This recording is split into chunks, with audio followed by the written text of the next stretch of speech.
नमस्कार मंडळी, पुन्हा एकदा आपल्या यश अँड मॉम चॅनलवरती तुम्हा सगळ्यांचं अगदी मनापासून स्वागत करते। आज आपण पिकलेली केळी सोऱ्यामध्ये घालून खूप भन्नाट अशी एक मस्त रेसिपी तयार करतोय। अगदी तुम्ही एक पहिल्या वेळी जरी बनवत असाल तरी मस्त तयार होते, झटपट तयार होते, कुणाला विश्वासही बसणार नाही। चला तर मग ही रेसिपी पाहू शकता तुम्ही। मस्त असा आज आपण चिवडा बनवलेला आहे। तर हा चिवडा कसा बनवायचा ते पाहण्यासाठी रेसिपी कुठेही स्किप करू नका, अगदी शेवटपर्यंत नक्की पहा। तत्पूर्वी व्हिडिओ पहिल्या वेळी पाहत असेल तर चॅनलला नक्की सबस्क्राईब करून घ्या। तर पहा, इथे मी पिकलेली केळी घेतली आहेत। आता 4 केळी होती, त्याच्यातील आपल्याला इथे 2च केळी फक्त वापरायची आहेत।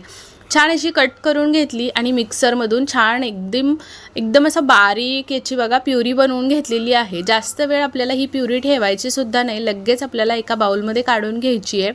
तर आता पहा, इथे लगेच काढून घ्यायची, याचं कारण म्हणजे पिकलेली केळी जेव्हा पण आपण वाटून घेतो तेव्हा ती काळी पडतात, म्हणून पटकन याच्यामध्ये मसाले घालून घ्यायचे। तर ह्याच्यामध्ये फक्त आपल्याला हळद पावडर घालायचे 1/2 चम्मच आणि 1 चम्मच भरून मी इथे पहा मिरची पावडर घातली आहे। आवडीनुसार तुमच्या तिखट तुम्ही कमी जास्त करू शकतात। अर्धा चम्मच किंवा 1 चम्मच अगदी बरोबर आहे। तर लगेचच याच्यामध्ये चवीनुसार मीठ घालून घेतलं आणि पहा छान असं इथे 2 ते 3 चम्मच इथे आपण तेल घालून घेतलेलं आहे। आता तेल का घालायचं, कारण जेव्हा आपण हे पीठ मिक्स करणार आहोत याच्यामध्ये, तर पहा त्यावेळी हाताला चिकटणार नाही आणि छान अगदी मळलं जाईल। चिकटपणा जास्त असतो ना बेसनला, त्याच्यामुळे पहा जास्त चिकटण्याची शक्यता आहे। तर इथे आता आपण बेसन घालून घेतोय। तर इथे 1 वाटी बेसन मी सुरुवातीला घेतले, तर पहा त्याच्यातील अर्धी वाटी असं करून मी 1 वाटी संपूर्ण घालून घेतले। तरीही इथे पाहू शकतात आता अजूनही मिश्रण आपलं पातळ आहे। तर आपल्याला छान असं मिश्रण व्यवस्थित घट्ट करून घ्यायचं आहे। त्यासाठी आपल्याला इथे लागेल तेवढं पीठ घालायचं आहे। तुमच्या पिठाची क्वालिटी कशी आहे त्याच्यावरती तुम्हाला इथे कमी जास्त पीठ लागू शकतं। म्हणूनच पहा इथे मी तुम्हाला पुन्हा सांगते की पहिलं 1 वाटी आपण घातलंय पीठ, आता मी ही दुसरी वाटी घेतलेली आहे। तर एकूण किती पीठ लागलं मी लास्टला तुम्हाला सांगणारच आहे। तर आता ही दुसरी वाटी घेतली, ते सुद्धा आपल्याला थोडं करून घालायचं आहे। तर ही पूर्ण वाटी दुसरी घालून घेतली आहे पहा आत्ता, आणि छान मिक्स करून घ्यायचं। अजिबात या पिठामध्ये कुठेही गाठी गुठळ्या राहिल्या नाही पाहिजेत। सुरुवातीला आपल्याला काय करायचं आहे, चम्मचनीच मिक्स करायचं आहे। आता मी इथे तिसरी वाटी घेतली आहे पहा, तर इथे हे सुद्धा आपल्याला छान या पद्धतीनंच मिक्स करून घ्यायचं आहे। ही तिसरी वाटी संपूर्ण घालून घेतलेली आहे आणि आता पाहू शकता छान असा घट्टसर गोळा तयार व्हायला चालू झालेला आहे।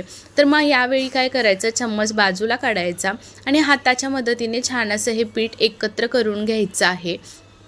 तर पाहू शकतात अशा पद्धतीने आपल्याला इथे एकूण 3 वाटी पीठ भरगच्च दाबून भरून घेतलं होतं। तर ते 3 वाटी पीठ लागलेलं आहे।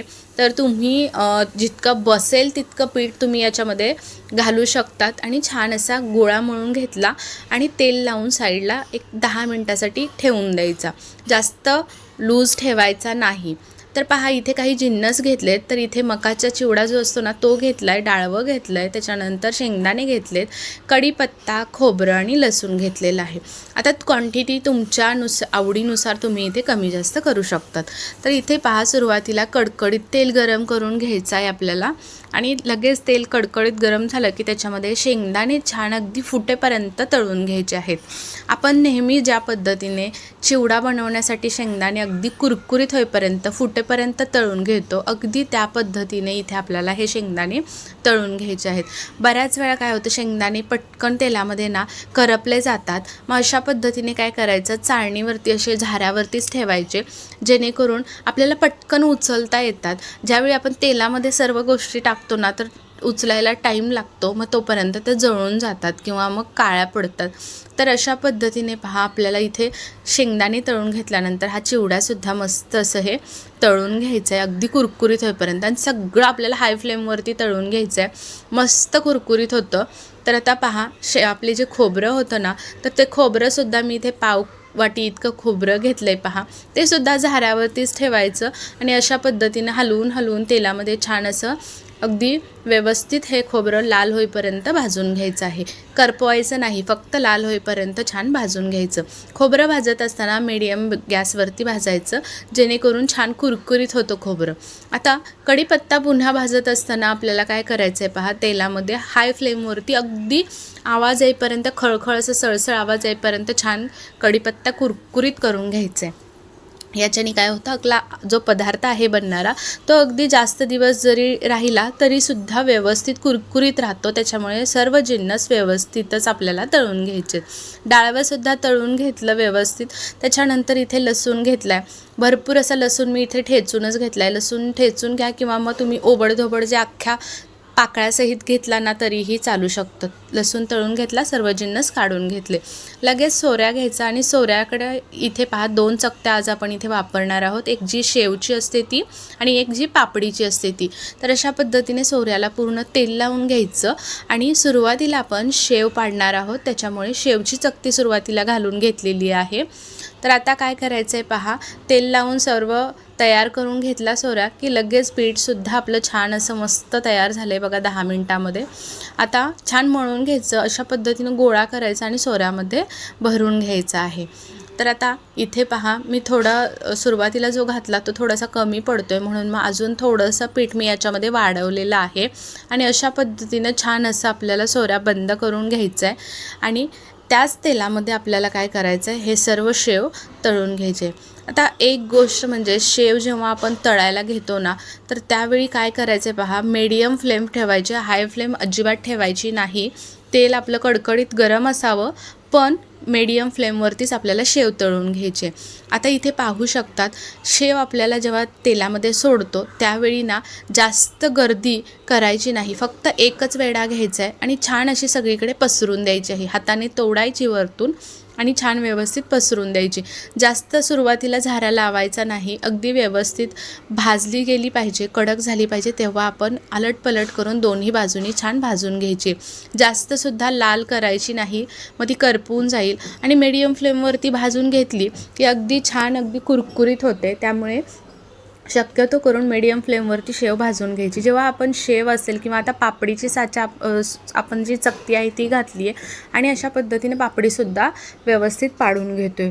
तर पहा, पापडीसुद्धा आपल्याला काय करायचं आहे, सिंगल वेळाच पहिल्यांदा काढून घ्यायचं आहे, जास्त गर्दी करायची नाही, अगदी व्यवस्थित तळून घ्यायची आहे. नाहीतर बऱ्याच वेळा मग कच्ची राहते आतून, म्हणून अगदी थोडं थोडं करून सर्व जिन्नस इथे आपण तळून घेतलेले आहेत. आता इथे पहा, ज्यावेळी पापडी तळत असतो किंवा शेव तळत असतो त्यावेळी सुरुवातीला तुम्हाला मऊ जाणवेल काढत असताना, पण जेव्हा ती थंड होते ना तेव्हा अगदी कुरकुरीत तयार होते. इथे आता तुम्हाला मी आवाजसुद्धा ऐकवते पुढे, तर आवाजसुद्धा तुम्हाला ऐकू येईल. तर इथे पाहू शकतात अशा पद्धतीने पापडी आणि शेव दोन्ही जिन्नस आपण असे छान चुरून घेऊयात. आता ताटामध्ये छान मिक्स करून घेतले. वरतून जे सुरुवातीचे जिन्नस सर्व काढून घेतले होते तळून, तर ते सुद्धा घालून घ्यायचे. आता आपण या पिठामध्ये मीठसुद्धा घातलेलं आहे आणि मिरची पावडरसुद्धा घातली आहे. पण शक्यतो करून बऱ्याच वेळा काय होतं की हे तितकंसं लागलं जात नाही पिठाला, म्हणून आपण वरतूनसुद्धा थोडेसे जिन्नस याच्यावरती घालणार आहोत. तर अशा पद्धतीने पहा, किती मस्त अगदी व्यवस्थित असं हे तयार झालेलं आहे चिवडा. कुणाला विश्वाससुद्धा बसणार नाही की आपण हे ज्यांना पण कुणाला खायला देऊ तर त्यांना वाटणारसुद्धा नाही की हे पिकलेल्या केळ्यांपासून आपण हा इतका मस्त असा चवदार आणि चटकदार मधल्या वेळेत असो किंवा अगदी घरीसुद्धा तुम्ही बनवून ठेवू शकता. 3-4 महिने आरामात टिकतो, मस्त राहतो. आता 3-4 महिने म्हणजे जास्तच होईल बरं का. आपण काय चटपटीत असेल तर लगेच संपवून टाकतो. आता काय केलं, त्याच्यावरती थोडंसं मीठ भुरभुरलेलं आहे वरतून आणि मिरची पावडर थोडीशी भुरभुरली आहे, छान मिक्स करून घेतलं आहे आणि इथे आपला हा चिवडा मस्त तयार झालेला आहे. नक्कीच तुम्हीसुद्धा या पद्धतीनं हा चिवडा बनवून बघा, अगदी कुरकुरीत होतो आणि चवीला म्हणाल तर अप्रतिम लागतो. कारण ऑलरेडी आपली पिकलेली केळी असते, गोड असते आणि गोडसर आणि ही थोडीशी अशी तिखटसर जी चव येते ना, आणि आपण हे सर्व जिन्नस घातलेले आहेत, त्याच्यामुळे ना खरंच खूप भन्नाट चवीचा हा पदार्थ तयार होतो. तुम्ही बनवून पहा. घरी कोण येणार पाहुणे असतील तर त्यांना तुमच्या हातचा हा चिवडा नक्कीच खाऊ घाला. तुमचं कौतुक झाल्याशिवाय राहणार नाही आणि तुम्हाला रेसिपी त्यांनी विचारल्याशिवाय ते शांत बसणार नाहीत. एवढं जबरदस्त तुमचे फॅन होऊन जातील. ज्यांना कुणाला वाटतं की तुम्हाला जेवण बनवता येत नाही, काही चमचमीत करता येत नाही पदार्थ, अशांना नक्की अशा पदार्थ खाऊ घाला. तर चला मग तुम्हीसुद्धा या पद्धतीने चिवडा बघून तुम्हाला अंदाज आलाच असेल की किती छान अगदी चिवडा तयार झालेला आहे. मस्त आपण शेवसुद्धा पापडीसुद्धा त्याच ह्याच्यापासून घरी बनवली आहे. तर रेसिपी आवडली असेल तर आपली ही रेसिपी जास्तीत जास्त शेअर करा, जेणेकरून आपली ही रेसिपी व्हायरल होईल. आणि चॅनलवरती कोणी नवीन असेल, अजून सबस्क्राईब केलं नसेल तर नक्की आपल्या चॅनलला सबस्क्राईब करा. अशा छान छान रेसिपी पाहण्यासाठी त्याच्यासमोरील बेल आयकॉन प्रेस करा आणि ऑल नोटिफिकेशन ऑन करा, म्हणजे माझे येणारे छान छान व्हिडिओ तुम्हाला रोज पाहायला भेटतील. आशा करते आजची रेसिपी तुम्हाला आवडली असेल. चला मग उद्या पुन्हा भेटू अशाच एका छान चटपटीत चमचमीत रेसिपीसोबत. तोपर्यंत बाय बाय.